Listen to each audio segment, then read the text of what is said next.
25 মিনিটে পাকিস্তানে ধ্বংস 9টি ঘাঁটি, নেতৃত্বে 2 নারী অফিসার। পেহেলগাঁও সন্ত্রাসী হামলার বদলা নিতে ভারতের কড়া জবাব। অপারেশন সিঁদুর চলা এই গোপন অভিযানে পাকিস্তানের ভেতরে থাকা 9টি সন্ত্রাসী আস্তানা একের পর এক ধ্বংস করে দেয় ভারত।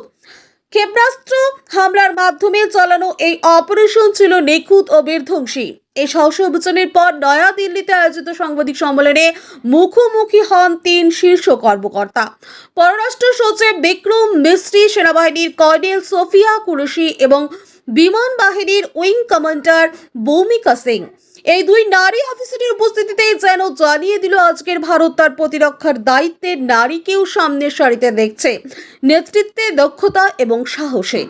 কে এই কর্নেল সোফিয়া কুরেশি?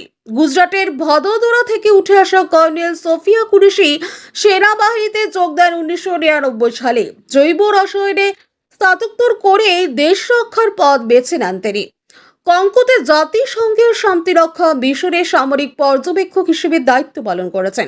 2018 সালে পুনেতে আয়োজিত বহুজাতিক সামরিক মহড়ায় তিনি প্রথম ভারতীয় মহিলা অফিসার যিনি একটি কন্টিনজেন্টের নেতৃত্ব দেন। বর্তমানে তিনি মেকানাইজড ইনফ্যান্ট্রির কর্নেল এবং শান্তির প্রতীক হয়েও যুদ্ধের ময়দানে এক নির্ভীক যোদ্ধা।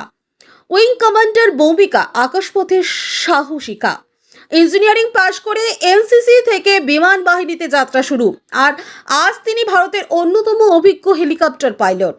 2500 ঘন্টারও বেশি উচ্চতায় উড়েছেন। 2020 সালে অরুণাচল প্রদেশে দুর্যোগ চলাকালীন বহু মানুষের প্রাণ রক্ষা করেন। ভূমিকা ছিলেন সম্পূর্ণ মহিলা পর্বত অভিযানের সদস্য।